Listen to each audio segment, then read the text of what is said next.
Ladies and gentlemen, welcome to another episode, brand new season of the NFL coverage. We had just finished wrapping up the opening weekend for the NFL. So we're going to go through it like usual. The structure's going to be a little bit different this season, but I'm excited to officially launch season 3 of the NFL coverage. So we're going to start off, we're going to go over the previous week.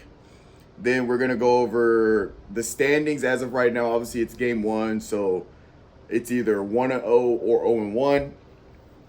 And then some statistical leaders, again, first game, so we won't get a really good picture of where guys will be down the road, but we'll go over that. Some awards and achievements, different performances. I'm thinking about just doing like top 5 performances. I'm thinking about maybe doing like 2 quarterbacks, a running back, a receiver, and maybe like a defensive guy maybe. I don't know yet, still figuring it out. But some performance alerts and then some things I want to discuss. And then we'll wrap it up by the upcoming matchups for this upcoming week. And then some of the Coach Strib's games of interest. So getting straight into it, ladies and gentlemen, let's get it. Week 1, Thursday Night Football, we had Dallas Cowboys, Philadelphia Eagles.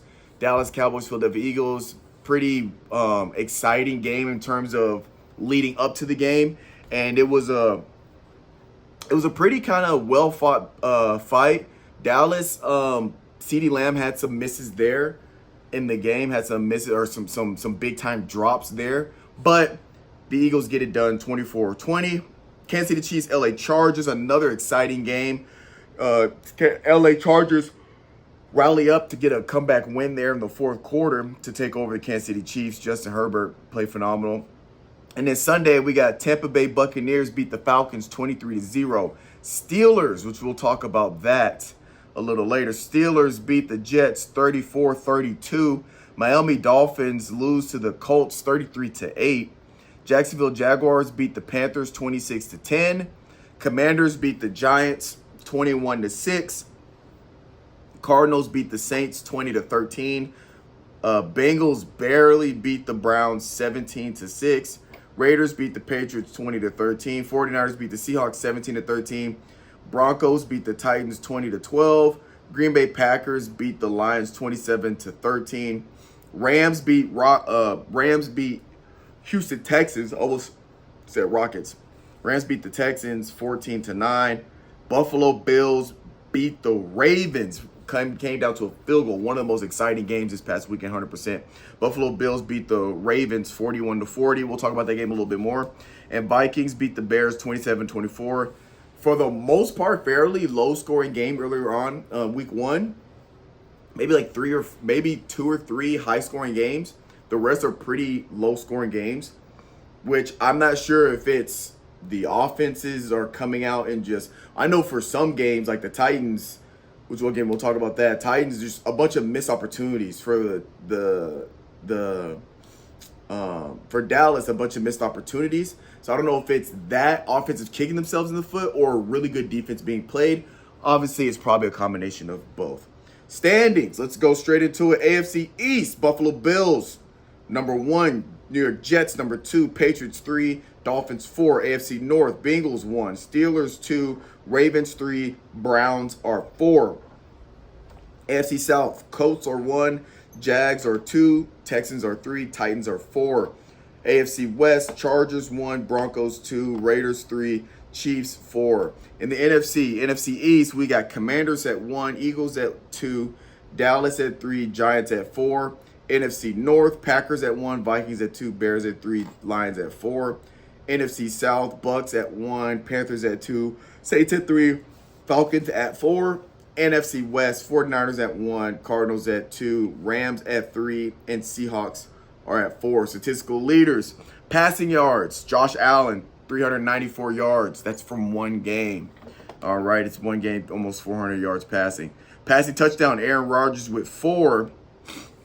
Receiving yards, Zay Flowers at 143. Receiving touchdown, we have Quentin Johnston at 2 receiving touchdowns. For rushing yards, Derrick Henry, 169 rushing yards in a game. Absolutely phenomenal. Rushing touchdown, Williams. Again, Williams is tied first with Hurts, Daniel Jones, Justin Fields, Josh Allen. Again, it's going to separate out there a little bit as we get going. Rushing touchdowns, interceptions. Latu for the Colts. Sorry if I'm butchering his name. Defensive tackles, Bobby Okereke for New York Giants at 16 defensive tackles. And then, again, interceptions, it's a bunch of tied for first place at 1. We'll go over that a little later as the season goes on. And sacks, Landry is number 1 for the Harold Landry for the New England Patriots at 2.5. Alrighty. Awards and achievements. Just want to shout out Matthew Stafford. Becomes the 10th quarterback in NFL history to reach 60,000 career passing yards. Shout out to Matt Stafford. Performance alerts. We got 5. Number 1, and this isn't in any order. It's just I have it listed out of the 5. So it's not in any particular order. But 1, Aaron Rodgers, 22 for 30, 244 passing yards, 4 passing touchdowns in their win over his former team, Week 1, New York Jets. So 2 years ago, Week 1, he came out and had a ACL tear. He played, I think, less than 8 minutes of the fourth quarter. Maybe it was like the 4th play of the game. But comes out, phenomenal game. We'll talk a little bit more about Aaron Rodgers later. Josh Allen, 33 of 46, 394 yards, 2 passing touchdowns in their win against the Baltimore Ravens. That game, the Ravens looked like they had it done and sealed, and they were just completely dominating. But Josh Allen and the Bills said, hold my beer, and gave us an exciting Monday Night Football game. Number 3, Justin Herbert, 25 of 34, 318 yards, 3 passing touchdowns in their win against the Kansas City Chiefs. Again, they were getting it done. Justin Herbert, we've all kind of, in the past few years, been talking about him as an individual talent. The Chargers offensively have been really good, but they haven't been able to figure it out on defense to have a complete team to get it done. But Herbert is looking really, really, really well, and I'm curious to see how the Chargers continue to play this season. Number 4, gotta give it big shout out. Probably the best offensive from a run game perspective this Week 1 is Derrick Henry. 18 carries, 169 yards, 2 rushing touchdowns against the loss against the Buffalo Bills. Derrick Henry was on an absolute tear. As a former Titan and as a Titan fan, I just wish nothing but success for Derrick Henry. So I love to see him play at a high level because everybody talks about running backs. The value of running backs not that much. Running backs don't last long. It's not a good investment, this, that, and the third. And he is 30 plus and still playing like he's not slowing down. And I hope he continues this up to where he has another 2,000 rushing career. I hope he leads the league in rushing and in touchdowns. So shout out to Derrick Henry. And in that same vein, on the same team, probably one of the best receiving performances, we have Zay Flowers, 18 catches, 143 yards, and a touchdown. So you had one of the best running performances from an individual, and one of the most rushing yards from a running back this past week, and the most receiving yards from a receiver this past week are from the same team with Lamar Jackson leading the way. So that's a testament to the versatility of Lamar Jackson, because he also runs the ball. He can also throw the ball. And their team is well-versed enough. They're not one-dimensional to where they can still hand the ball off and get Derrick Henry going downhill. Discussions. Titans. We got to talk about the Titans. We got to talk about my tits. We got to talk about tits. Go Tits. Titans. If you guys watched the Garden 615, Mark went on his rant about the Titans. Even though a lot of what he was saying is well justified, and what he was saying he was not wrong. For me personally, I think it's too early to freak out. So I think this is the Week 1 jitters. That is a thing. Anybody that's played sports competitively, like basketball or football, that first week jitters, you kind of knocking the rust off. You're getting the jitters out the way. And from what we've seen, if you look at the box scores for Cam Ward, the quarterback for the Titans, the box score doesn't look good. If you watch the game, if you just watch highlights of the game, Cam Ward individually looked good. He was throwing the ball well. He was putting the ball where it needed to go. A lot of receivers were dropping the ball. But to me, that's something that's fixable.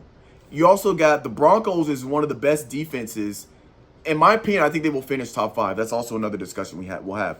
But Broncos defense is legit. Even though they weren't that good in past years, their defense has been solid. Most of their games the past couple years have been decided by less than 20 points. So you're talking about a really good defense. So week 1 going against one of the best defenses in the league of past years, that's a hard ask as your debut game as a rookie in the NFL. So I think they'll figure it out. I think receivers will start catching the ball. I promise you they're working on it as we speak. They've been working on catching the ball all week in practice because they're professionals, and you work on what you were messing up on last week. So I'm curious to see how they come out this next week. I think it's week 1 jitters. Catching the ball, that is fixable because these guys like Calvin Ridley and the receiver crew with the Titans, these guys can catch the ball. We know Calvin Ridley can catch the ball. So I believe moving forward, they're going to start catching the ball. Rodgers, another discussion. I think Rodgers might be, I wouldn't be surprised if Rodgers is an MVP candidate if he continues this play. Again, playing the Jets. Jets have normally been a good team. They have been a good secondary team defensively. They've had a pretty good defense. Even the year with when, oh my gosh, what was his name? Wilson was the quarterback. I don't think it was Zach. I forget his first name. But when Wilson was the quarterback, a lot of their games they had opportunities to win because their defense was holding it down. They have a really good secondary and Sauce Gardner holding it down for their secondary. So him having 4 touchdown passes against one of the best secondaries in the league, I think is a testament that this isn't a fluke. I don't think this is a one-off. I think Aaron Rodgers is going to have a MVP caliber year. I think he will be a finalist. I think he has the potential to be a finalist. Again, we will have to see how they progress, but Rodgers looked really good. Again, another discussion. I want Broncos defense. I believe Broncos is going to have a top 5 defense this year again, and I'm curious to see how well they can put things together offensively. It's really going to come down to their offense. It's going to come down to Bo Nix, Cortland Surtain. Is that I'm butchering his first name? But Surtain, like they gotta figure it out offensively. Their running back, his name escapes me. Their running back, I believe, is hurt. So that is going to be a point of contention for the Broncos. If I can find the Broncos. There they are. Broncos about to play the Colts. J.K. Dobbins is their running back. Cortland Sutton. I said Surtain. I believe Surtain's the DB. But let's go to their roster real quick. So I'm sorry if I'm talking fast. I'm trying to keep these not too long. So I'm trying to get through all this information. Running backs.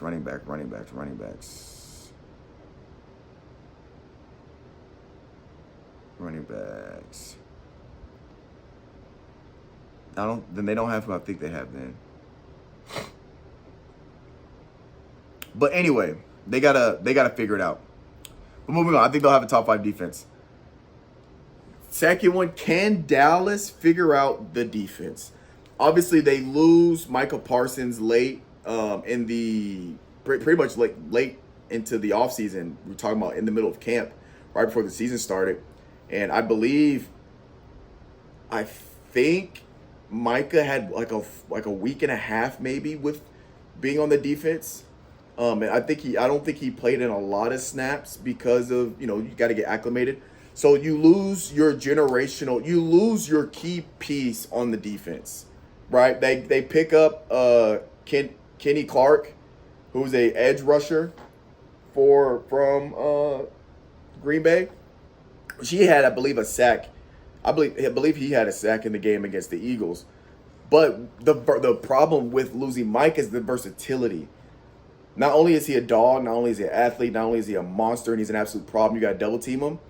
But you can put him coming off the edge. You can stun him going up the middle. You can put him at linebacker, send him off the edge. You can put him at linebacker, blitz him up the middle, blitz him off the side. You can put him in coverage if you want. He's so versatile. You're losing that.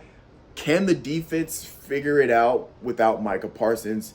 And that's going to be to be determined. The Dallas tried to justify letting Micah Parsons walk or trading him. They tried justifying it, saying that with because they got Kenny Clark and 2 first-round picks, and they're talking about, with their first-round picks, we could potentially use them to pick up people before the deadline and trades, use them for next year with first-round draft picks, et cetera, et cetera. But at the end of the day, you can justify it all you want. They did not get better on defense. They digressed defensively, and the Packers' defense got better. So can Dallas figure it out? Because offensively, besides the drops, Dak Prescott looked pretty damn good, if I do say so myself. I liked what I saw from them offensively besides those drops late in the game. But they gave up 24 points. They gave up 24 points defensively, and it's going to be, can they get back to their prime Micah Parsons top 5 defense type of team? So that'll be to be determined. This next one, this is with the New York Giants. Shout out, Ron. Hopefully you listen or see this. New York Giants, my question is, Russ did not have a good outing his first game, Russell Wilson. And I'm a Russell Wilson fan. Seahawks Russell Wilson, I was a huge fan of. How many games do you give Russell Wilson? From 2 perspectives. As a fan, wanting him to succeed, he needs to get it. He needs to have it figured out within 4 games. I think it's 4 games. I think if you're trying out a guy for the first time or in a new organization or later in their career, to me, they get 4 games. Because they got Jackson Dart, who is young. They just drafted him. They want him to come in and be ready to go. That could potentially be your guy. From a player's perspective, as a fan, from a organizational perspective, I think Russ gets 4 games. After 4 games, if you're still not getting it done, I think he's on the bench. So I potentially think Jackson Dart's going to end up starting week 5 going forward, and I think that they're just going to move forward with Jackson Dart if Wilson doesn't get done. He has to get done. He had a pretty good year last year. Now he's with a new team. I think he gets 4 games. So I hope he figures it out this next week, gets things rolling, but we'll have to see. I think after 4 games, they're about to, all right, man, we gotta get going because we've been struggling at quarterback position for multiple years. We gotta start figuring this out. All right. Last but not least, upcoming matchups. So let's move on to this upcoming week. What we got? Week 2, Thursday Night Football. We got the Washington Commanders at Green Bay, and then Sunday's Rams at the Titans. Go Tits. Seahawks at Steelers. Bills at Jets. Bears at Lions. Giants at Cowboys. Cleveland at Ravens. San Francisco. Something just fell, and I'm the only one here, so that scared me for a second. San Francisco at New Orleans. New England at Miami. Jacksonville at Cincinnati. Carolina at Arizona. Denver at Indianapolis. Philly at KC. Atlanta at Minnesota. And Monday night we got a doubleheader. We got the Bucks at Texans. Chargers at Raiders. That's going to be our upcoming week. And Coach Strib's games of interest. So I have 5 games of interest that I'm watching this week. The first one is, and it's not in any particular order, but the first one, Eagles versus Chiefs. Chiefs lost against the Chargers. Eagles come off the win against Dallas. So now I'm curious to see how the Chiefs bounce back, right? Because Chiefs always been kind of one of those teams, especially of late, like last year. They kind of struggled and fought their way all the way to the Super Bowl last year. They won 12-something games, and most of them were very rough, ugly games. Again, a win's a win. It doesn't have to be pretty. But a lot of playing catch-up, a lot of low scoring, low offensive production. But they ended up getting the wins when they needed to, made it to the Super Bowl because they started to play lockout defense there in the playoffs, et cetera, et cetera. I don't think that's obviously not a very sustainable thing. You don't want to be known for being a team that always plays from behind or always struggles to get their wins. Will we see Kansas City go 0-2 to start the season? Because Eagles is going to be a tough matchup for the Chiefs. So I'm curious to see, are the Chiefs going to go 0-2 to start the season? And then that will be very interesting to me because you have a team that's won the AFC Championship, I think 10 years in a row or 9 years in a row, and they're trying to make it 10, something like that. You could see that team go 0-2 to start the season. So that game, I'm curious to see if the Chiefs can bounce back from a loss. Broncos versus Colts. 2 reasons for that one. One, Daniel Jones had a pretty good game his first week. Now, granted, it was against Miami, who lost their best defensive player, especially their secondary player in Jalen Ramsey. He's now with the Pittsburgh Steelers.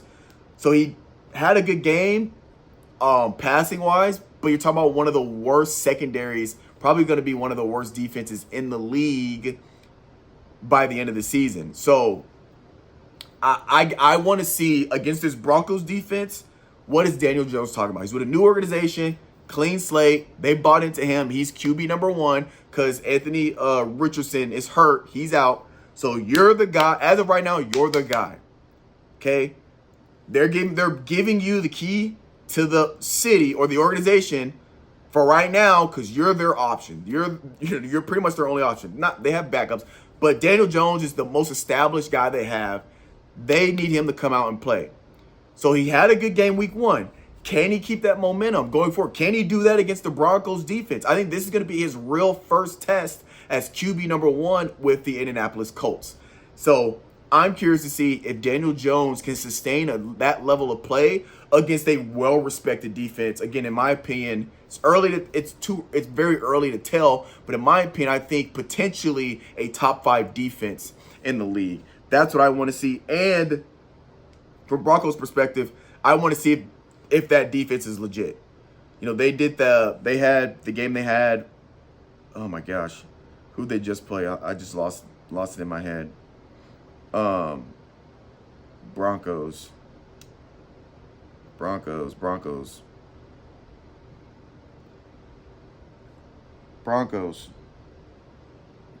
Oh yeah, the Titans. That's right. They played against a rookie quarterback, a team that's still trying to figure it out.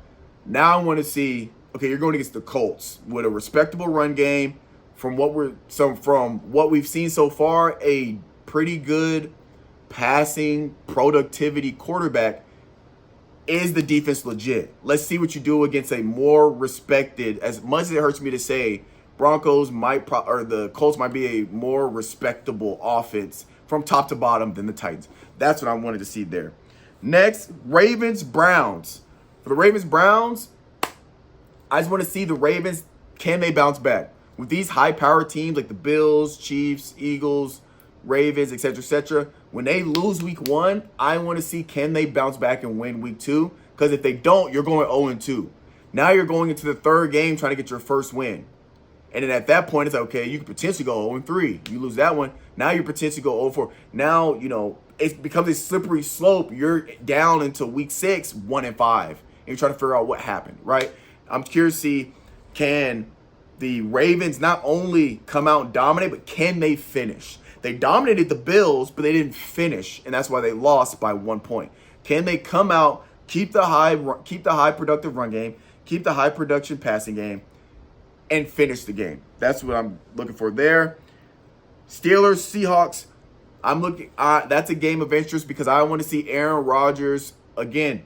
Aaron Rodgers, can he sustain that level of play? He came out 4 passing touchdowns, leading the league in touchdowns. Can he come out and continue that level of play? Can he continue 250, 300 yards, 2 touchdowns, no turnovers? He didn't turn the ball over. With a decent complete, can he keep that level of play, or was that kind of a fluke one-off and he starts to digress? I want to see, can he sustain it and potentially go 2-0.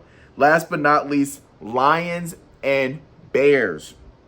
Lions take an L to the Green Bay Packers. Lions of late has been since Campbell got there, has been a well-respected, well-coached, well-ran organization. And I think everybody was expecting them to come out and dominate Green Bay Packers, but they didn't. Right? So it's kind of like one of those teams where they need to start finding their momentum. Bears kind of in the same boat. Now, not of late in terms of being a well-respected, well-coached team. Not like that. But Bears came out, and it was a hard-fought, close game. They didn't finish.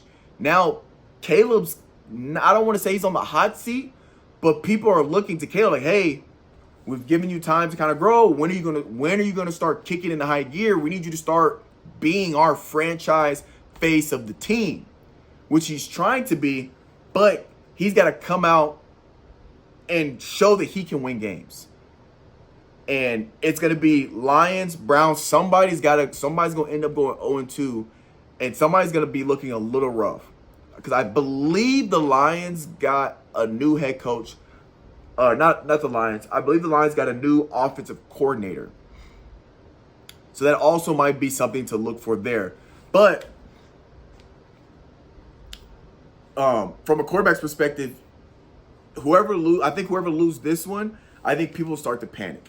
If Lions go 0-2, I think not the organization part per se, but I think a lot of like the media, a lot of networks will start to look at Lions like, all right, Goff, what are you doing? You're supposed to be that guy. You should have been 2-0 because I think it's the fact they're losing against teams they weren't expected to lose to. They weren't expected to lose to Green Bay, right? They're not expected to lose to the Bears. But you lose 2 games you're not supposed to lose to. You're 0-2. What are you going to do when you finally go against your Minnesota Vikings? When you go against the Eagles, or not the Eagles. Well, they might play the Eagles, but they're wrong conference. But when you go against the Chiefs, when you go against... No, wait. Hold up. I'm getting them mixed up. Wait a minute.